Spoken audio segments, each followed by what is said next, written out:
Bonjour, ici Marie de Nil. On va regarder ensemble comment, en tant que commercial mobile, vous pouvez tirer le meilleur parti de votre journée de télétravail ou de votre journée de bureau pour travailler avec votre CRM et sur HubSpot. C'est parti. La première chose qu'on va faire quand on est sur la journée de bureau, c'est s'assurer qu'on a les bonnes vues de contact.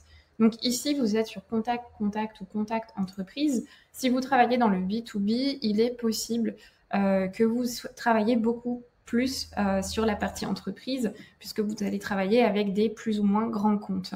Ce qui est important, c'est de bien organiser votre CRM pour avoir une vision au quotidien ou de façon hebdomadaire sur les clients et les interactions les plus importantes pour vous. Souvent, quand vous commencez, vous avez en fait le nom de l'entreprise, le propriétaire, la date de création, le numéro de téléphone.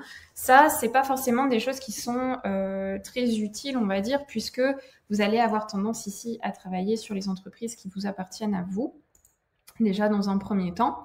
Donc n'oubliez pas, ici, vous avez toujours ces filtres-là qui peuvent donc vous être utiles. Ensuite, le deuxième conseil que je vous donnerai, c'est ne pas hésiter à modifier les colonnes. Donc, vous voyez, vos colonnes ici, c'est pas forcément en fait des choses qui sont utiles pour vous. Par exemple, moi, la date de création, je n'en ai pas besoin.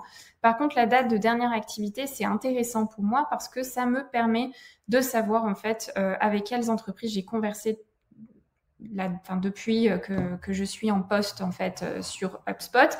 Et surtout, je vais avoir besoin non pas du chiffre d'affaires, mais en fait du chiffre d'affaires total, ce qui me donne un petit peu le potentiel de chiffre d'affaires signé en fait avec cette entreprise. Et également, moi, ce que j'aime bien rajouter, c'est s'il y a des transactions en cours. Voilà. Et la date de la conclusion de la transaction la plus récente, ce qui me permet d'avoir en fait une vue facilement avec ces entreprises. Donc, vous voyez ici, sur mes entreprises à moi, il n'y a rien puisque c'est un portail de démo. Mais par contre, si je vous montre sur l'ensemble du CRM, on peut voir, donc si j'étais responsable du Naval Group, que au total, dans HubSpot, il y a 3 millions d'euros qui ont été conclus avec cette entreprise-là. Et on peut voir en fait que la dernière transaction était pour des produits spéciaux et c'était le 6 septembre. Donc ça, c'est des informations qui sont importantes. Donc vous pouvez vous les noter. Vous avez le chiffre d'affaires total ici qui est le chiffre d'affaires total qui a été conclu sur HubSpot, donc avec des transactions qui sont liées, et également en fait les colonnes d'associations qui sont là en fait que vous pouvez aller rechercher grâce à ces filtres et la date de la transaction la plus récente. La date du dernier contact est assez intéressante, je trouve, puisque elle permet de sortir en fait les entreprises avec lesquelles j'ai dernièrement conversé, ou au contraire, les entreprises avec lesquelles je n'ai jamais eu de conversation. Donc si, par exemple, vous récupérez un territoire qui n'était pas le vôtre, ça peut vous permettre d'avoir une bonne vue des entreprises sur lesquelles les commerciaux précédents avaient logué des activités ou pas. Ensuite, il ne faudra pas hésiter donc à faire des filtres avancés ici. Donc, soit vous pouvez faire une recherche par propriétaire, c'est-à-dire par attribution. Donc là, on peut mettre toutes les entreprises de Samir et pour lesquelles, par exemple, ici, le dernier contact, c'était l'exemple qu'on avait pris, est inconnu ou connu, ça dépend de ce que vous recherchez, pour pouvoir en fait travailler correctement.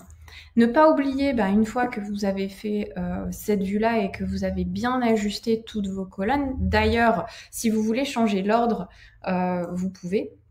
Vous pouvez faire glisser en fait les colonnes les unes à côté des autres ou tout simplement revenir dans modifier les colonnes et intervertir certaines colonnes entre elles pour vous permettre d'avoir une vue beaucoup plus filtrée de votre tableau Excel amélioré, on va dire. Ensuite, voilà, ce que j'allais vous dire, c'est ne pas oublier d'enregistrer la vue. Donc, quand vous enregistrez une vue pour la première fois, vous n'aurez pas ce bouton enregistrer, il sera grisé parce qu'en fait, la vue n'existe pas encore, mais vous pouvez l'enregistrer en tant que nouveau. Et ici, vous pouvez lui donner un nom. Donc là, on est sur les entreprises de Samir avec contact inconnu. Donc, ça veut dire que pas d'appel, de meeting ou de mail logué sur HubSpot. Voilà, c'est ça que ça veut dire, la dernière activité. Donc cette vue-là, ben, je vais pouvoir la laisser ouverte ou alors tout simplement la retrouver ici dans les vues. Donc quand vous cliquez ici, ajouter une vue dans les vues créées par moi. Une fois que j'ai créé ma vue, par ailleurs, vous avez la possibilité aussi de le faire sur les contacts et les transactions. Moi, ce que j'aime bien faire en fait dans mon pipeline, c'est avoir des vues notamment sur tous les contrats envoyés.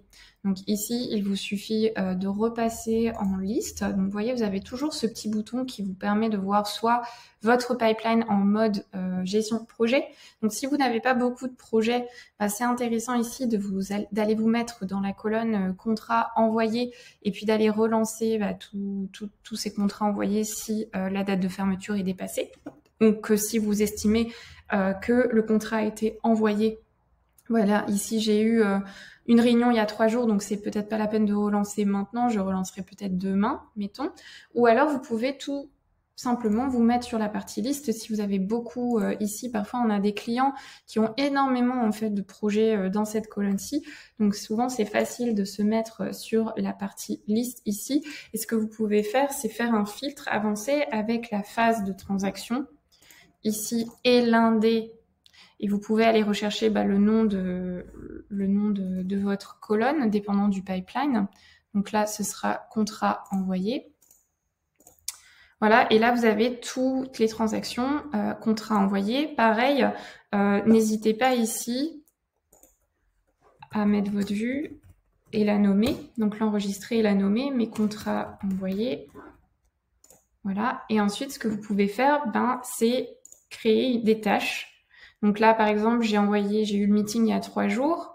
Donc je peux ici donc créer ma tâche directement depuis cette vue enregistrée que je retrouve toujours ici dans les vues créées par moi. Ou alors ici, vous pouvez aussi sur la partie gestion de projet, vous voyez, quand vous passez votre souris, vous pouvez cliquer sur ce petit carré, le sélectionner et créer une tâche. Et donc là, on peut avoir créé une tâche, donc contrat à relancer. Comme j'ai eu le meeting il y a 3 jours, je vais me planifier d'appeler le client demain. Voilà. Et ce que je vais faire, c'est me créer une file d'attente. Donc les files d'attente, ça vous permet d'organiser vos tâches de façon thématique. Donc là, contrat à relancer. Voilà. Et je vais pouvoir en fait donc aller accéder à ma tâche. Et vous voyez, j'ai donc plusieurs ici, on va dire, façons de visualiser mes tâches. Soit je les visualise de façon temporelle, c'est-à-dire toutes les tâches à venir ici. Et ce que je pourrais faire ici, c'est commencer toutes les tâches qui sont dans le futur, cliquer sur commencer 8 tâches. Et ça me crée en fait une petite checklist avec toutes les tâches à faire. Donc par exemple ici, pour le contrat à relancer, ce que je peux faire, c'est soit passer mon appel ici directement depuis HubSpot ou consigner mon appel, c'est l'appel depuis mon téléphone et consigner mon appel. Et une fois que j'ai fait ça, je peux terminer donc, ou replanifier la tâche si je n'ai pas eu le client et passer à la tâche suivante. Voilà, ce qui me permet d'avoir une façon plus streamlinée, en fait, plus fluide de travailler et de compléter les tâches de façon temporelle. Mais ce que je peux faire aussi, on se souvient que j'ai créé en fait une file d'attente ici qui me permet de ranger mes tâches dans des catégories. Donc là, hop, je l'avais créé dans cette file d'attente-ci. Voilà, donc c'est un appel à faire demain. Hop. Voilà. Et en fait, au lieu de voir mes tâches ici de façon temporelle, je peux créer en fait des files d'attente thématiques. Donc là, je retrouve une tournée que j'ai préparée précédemment. Mais je peux aussi donc aller gérer mes files d'attente. Et si je retrouve pas ici donc la file d'attente de mes contrats que je viens de créer en créant ma tâche, voilà, il ne faut pas que j'oublie de créer un affichage pour pouvoir l'ajouter. Et ce que je fais souvent, c'est que je l'épingle, comme ça me permet directement de pouvoir travailler. Donc ici, je peux retourner dans mes transactions, passer d'un pipeline à une autre. Voilà. Donc là, j'ai pas de contrat à relancer. Là non plus. Là non plus. Voilà, je retourne dans le pipeline sales. Ici, il faut que je relance. Voilà, je crée ma tâche.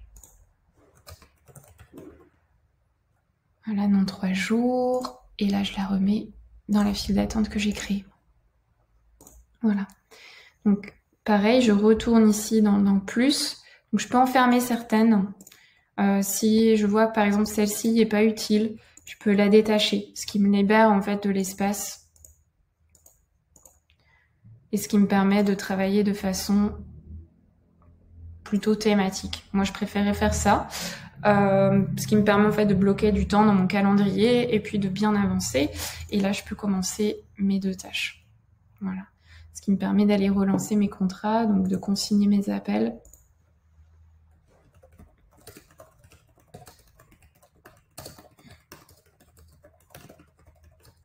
Voilà. Et de passer à la suivante. Comme une playlist Spotify ou Apple Podcast, vous voyez ce que vous utilisez le plus. Sur ma journée de bureau ou ma journée de télétravail ou en rentrant chez moi le soir, ce que je vais faire aussi depuis l'ordinateur, c'est consulter mes tableaux de bord. Donc, si vous avez adopté HubSpot, vous avez accès ici donc dans Reporting et tableau de bord. Vous avez accès au tableau de bord de l'ensemble en fait de l'entreprise, ce qui vous permet de consulter où vous en êtes en fait de votre activité. Et n'hésitez pas ici à aller vous mettre comme propriétaire ici. Pardon, c'est ici dans les filtres rapides.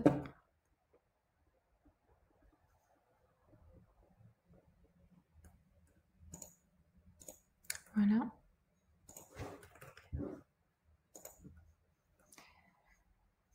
Et de pouvoir, voilà, dire propriétaire et l'indé. Et ici, je peux ajouter moi-même ou des collègues pour pouvoir affiner.